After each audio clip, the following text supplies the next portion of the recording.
Hi, everyone. Welcome to GMAT Club, and I'm Jen T. We're going to be talking about round one applications, and I'm so excited to meet you all and get to have a fun and exciting conversation about round one deadlines and how you're going to get there.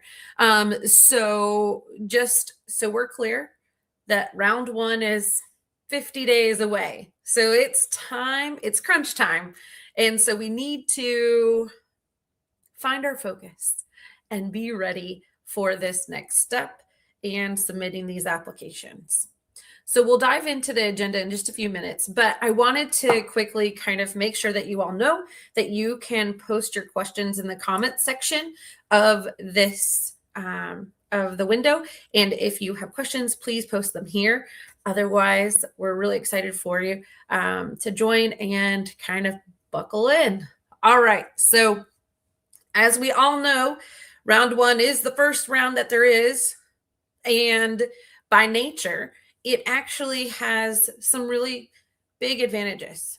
There's 100% of the seats are available. They haven't chosen anybody else, which is really amazing for those that come from an overrepresented applicant pool, because you're not competing with people who've already been admitted and saying like, oh gosh, like they already have an Indian male engineer or 15 of them. How am I going to differentiate myself? You're just competing with everybody else who's in this round. So that is one of the big distinct differences. Another is that they have 100% scholarship. So they're going to try to fill these seats. They want to retain amazing talent and make sure that you come and attend their program so they can use their scholarship dollars to do that and maximize that in round one.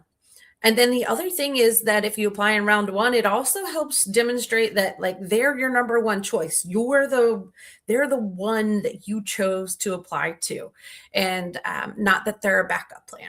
So that's a little bit about round one. Now let's start talking about these applications. All right. One second, sorry. All right, so the 50-day plan to submitting stellar applications. So I've divided this into kind of two different cases. So plan A is that you already have your GMAT score or exam score, you're doing a waiver, and you're kind of set, and now you're just focused on the application components. The other one that we have is if you have not taken your GMAT or you're working on retaking it or any other exam. And so you'll see we'll dive into these different plans and then dissect them for each of these different paths as we go. So this is the round one 50-day plan for those who have taken their exam. Now, I know this is tiny, but take a screenshot. Like if you want the full plan here, or I can always email it to you as well. But this is the plan. We're going to break it down step by step as we go. But this is what it looks like from a 1,000-foot level. And then for those who still have their exam in progress and still studying, here is a bit about what you're going to be doing. All right, let's jump into phase one. So if you have your GMAT, you're more of working on your foundation in the first 15 days. And again, these are rough. These are what we've decided, but you can adapt it to fit your schedule and to fit your milestones. You may be better at writing or creative. So, kind of mix or maximize your time based on you, but this is a great place to start with some solid guidance. So the big thing is that you want to do is kind of come up with your strategy. You want to think about what makes me different and how do I stand out in the applicant pool. And this is the biggest part, is finding this foundational difference that you want to be able to articulate. You want to start narrowing down your school list to say like, okay, these are the schools I'm applying to. These are the applications I have ahead of me, and start mapping out what all is required. And you also need to get in contact with your recommenders. So if you haven't asked them yet, this is time. And then if they need any assistance, such as giving them any sort of information about who you are, your background. I mean, not like you're a stranger, right? But still like they need to kind of have a recap of your persona and what you're going for, and get reintroduced or reacquainted with your goals and your past, then this is a good time to maybe ask them for a coffee chat or to maybe send them a brief. So you want to kind of hit these milestones of getting your school selection done within 5 days of starting this plan. So 5 days from now, then you want to start to track your deadlines. Make sure that you put this into a nice, some sort of tracking mechanism for you so that you kind of have these milestones mapped out. And you want to start to say like, okay, this is what I need to do for each one of these applications, so that you can definitely make sure you're hitting on all of them and you have budgeted your time. All right, so if you are in the case of needing to still take your exam, it's a little bit different because you're going to be focusing on both. So you're going to kind of dive into your error log, and start with your adaptive testing, right? So, this is kind of your focus right now. You can reach out to your recommender, kind of same case with the others. And then you can also start to generate your ideas and start that beginning part of your strategy. But really, we're kind of doing a lot of heavy lifting in the GMAT side of things, or the exam side of things. So you want to aim to take at least 2 full-length practice mocks during this phase. So in 15 days, I know it's a lot, but you can do this.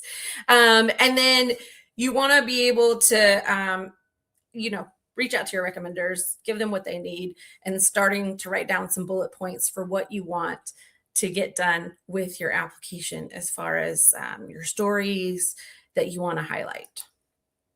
All right, so the phase 2 of this plan, day 16 to 35. So for those who have an exam, this is your core build.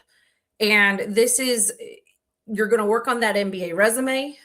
We're going to work on the essay writing part of things, as far as, you're going to be brainstorming, outlining things, but really also answering the question of why MBA, why now, why this school, and getting those answers that are going to kind of carry over from one school to the next so that they can be easily adaptable to individual schools. And then you're going to start networking. So you have the time to connect with either some current students or recent alumni and be able to have a meaningful connection to find out why this program, what's so unique about it, and how does that fit you and your career plan, and where do you fit in the culture. So from here, looking at your milestones, we're going to be able to focus on your authenticity. Schools are all about authenticity. They've always been about this, but this year you can see it in the way that they've adapted their questions and their applications by adding the video essays. So, you really want to find this authentic voice that really speaks to who you are and makes you different. Within your resume, you want to make sure that you're quantifying your achievements. So this is important. We're moving from bullet points that have responsibilities, moving to showing and demonstrating what you've been able to accomplish. And then again, you want to touch base with your recommenders and make sure that they're kind of on track. And I always tell clients to give the recommender a 1 week deadline that's a deadline that's like 1 week ahead of the application deadline, so that you can kind of guarantee that it happens and that there's no issues.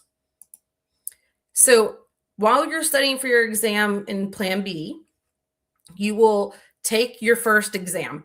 And so that's, a little bit more of the big focus here.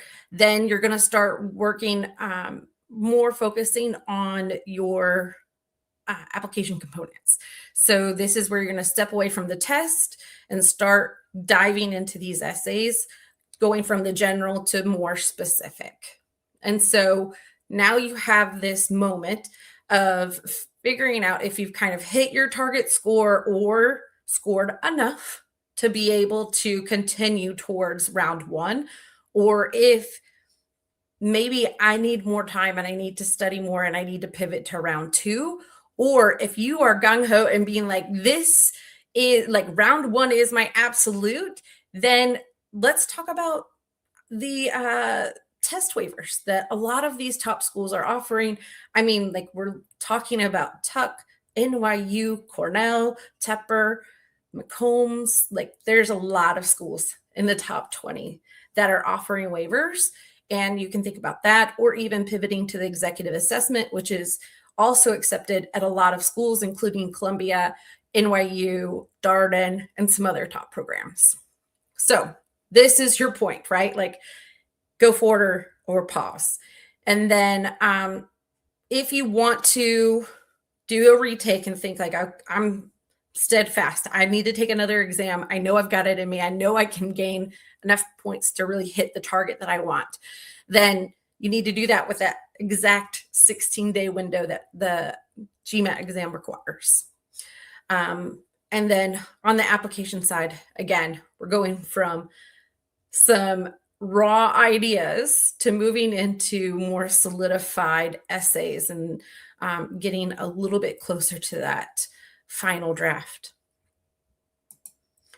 All right, so the third phase of this plan, days 36 through 50. So if you have your exam completed, we're going to start working on school customization. So these schools want to feel like they're your number one choice, and it is definitely up to you to demonstrate that. Out of 30 schools, you chose them, right? Like you could choose anywhere. Why choose them? And then the other part is being hundreds or thousands of miles away. Like, how do you know that this is the number one choice for you? So this is where your research is going to come in handy. You're going to start opening the application and starting to work on your application portal, so to say. So they're going to fill out the application form. Do not underestimate these application forms. They are crazy sometimes. And so, there's hidden short answer questions in there, and you want to make sure that you're hitting on all of them. So, and you're not leaving it to the last minute at midnight, cranking out like short answer essays and be like, okay, copy, paste from Word and all this other stuff. So start working on the portal. And then you're going to start the final review. And this could be a moment where not only are you writing your final review, but you're starting to have other people review it. So I would say have a friend or a consultant or somebody who's really familiar with the MBAs review your entire application and give you some feedback so that you can make sure that it's really showing who you are and that it's really grammatically correct and ready for submission. And then for our folks in Plan B, these final days, you're going to be much more of kind of starting to put all the pieces together. So hopefully the GMAT is behind you, but if not, then, space out your time so that you block off a couple of days to study before the GMAT and your exam, and be ready for the exam and making those final points to make the difference. And beyond that, you're going to keep going with your essays, and then you're going to start to customize it and then work on that final submission. Again, you've got all the same components that the other plan has, but you've got to do it a lot faster. And so it's all possible, but you got to do a couple of things at the same time. And, this is preparation for MBA life, where you're going to be, in class, group projects, recruiting for a job or an internship, and managing your activities and your personal life all at the same time. Although a lot of fun, right? So these are the two different routes you can go as far as submitting your application within 50 days.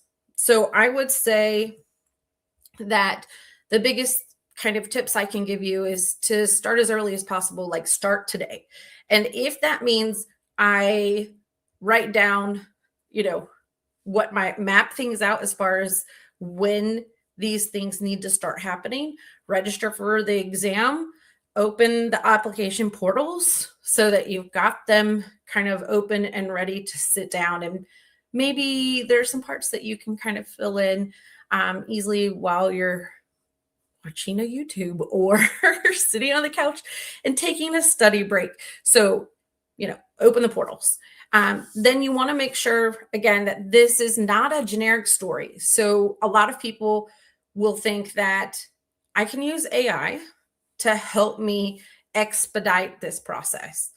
And the schools are telling us they don't want AI stories. The AI stories are too generic for them. So take the time to write an authentic story. And if you don't have that time, then that's where you should say, okay, maybe I should consider round 2 or the waivers.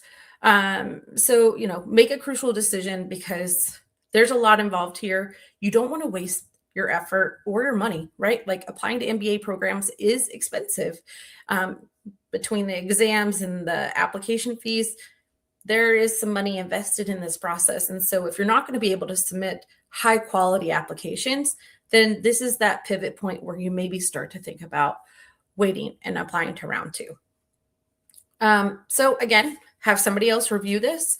And then you do want to network. You want to make those connections so that you have something to reference and say, I've done my research. I know this is the right place for me. And then again, like this is the time, like where you decide, okay, I feel like things are rushed. I don't feel like I have a resume that's really standing out or articulating my achievements. My score is still over 30 points below the average for the school class profile. Maybe it's time to pivot. So, you've got to make some decisions that are going to be tough and that are going to hopefully make a real big impact in your life. All right. So this is kind of it for our plan, right? So if you need it, I can send it to you.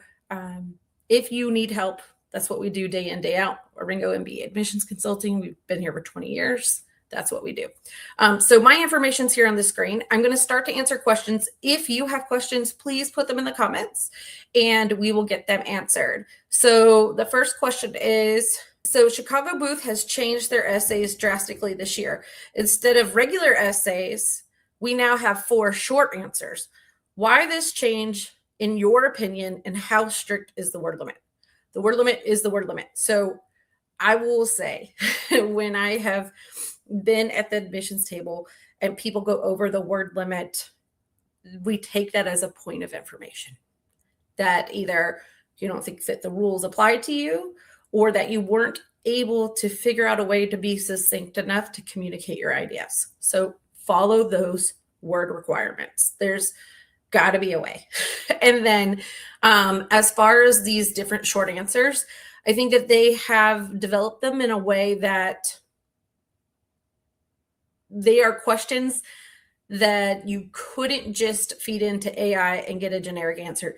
You'd have to do a lot of work to customize it. And I think that their thought is that you would have to put in so much more effort to have AI help you with those essays that it hopefully will be easier for you to just write the essay, right? And they're not making it this laborious process of, we need a 500-word essay. They're saying, tell us who you are. Tell us what your plans are, what your goals are. Tell us something interesting about you.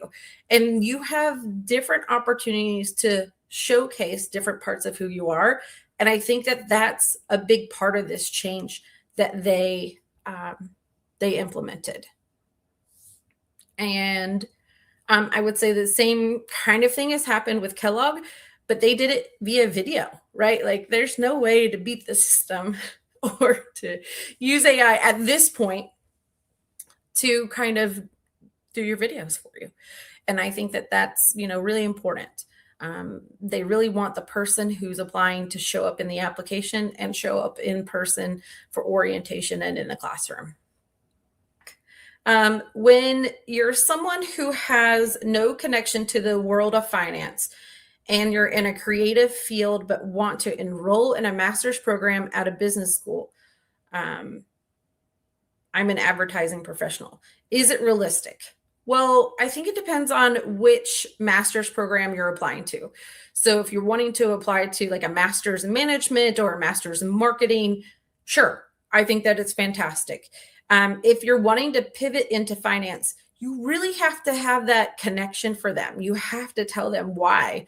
And that burden is on you because you'll need to demonstrate that either academically. So maybe you take a couple of classes to kind of help boost that, or yeah. So I would say like you need to make that connection. But if you're just, if you're not applying to the finance program and you're applying to the other programs, you're absolutely fine. Those programs are designed for individuals that didn't necessarily, have an accounting class. It's going to be tough when you take your accounting course, but that's why they look at your GPA, your academic history, as well as your scores on your exams to be able to determine if you're going to be able to handle the coursework. So definitely think about that. Also think about any sort of quantitative courses or work that you've done that you can bring out on your resume, right? So you can list them under your education section of, like you took calculus or whatever course it was, or a statistics class. Those can definitely be in there. And then advertising absolutely uses data on a daily basis. So you can leverage those skills throughout your bullet points to show how you've used data to make decisions and show your critical thinking. Do you have any clients you helped within such a short window that got into M7? Yes, we do this all the time. And I think like that's kind of the difference of doing this on your own versus working with somebody. And again, like I'm to each their own. And so if you decide to work with a consultant, or maybe a reason to work with them is that we've been in the business for 20 years. We know these schools inside and out.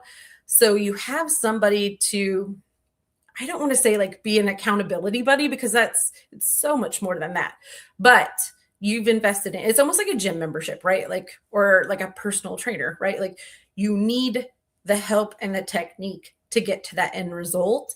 And we know how to help you get there. And we know the timeline that it takes so we can push. And, we're full time. So this is our job. So our job is to be working and helping you. So you're not waiting on us. We're waiting on you on the other end. So again, like you have a little bit more of a sense of urgency to keep going and keep working because somebody else is now depending on you to wait on a draft. And somebody's like, okay, did you work on this? Did you work on that? And so you have somebody there to kind of help coach you through the process. And we've been able to do it. And I will say the biggest achievement in a short timeline was getting somebody admitted to INSEAD with 2 weeks. It was insane because if you know the INSEAD application, it is about 7 essay questions between short answer and essay.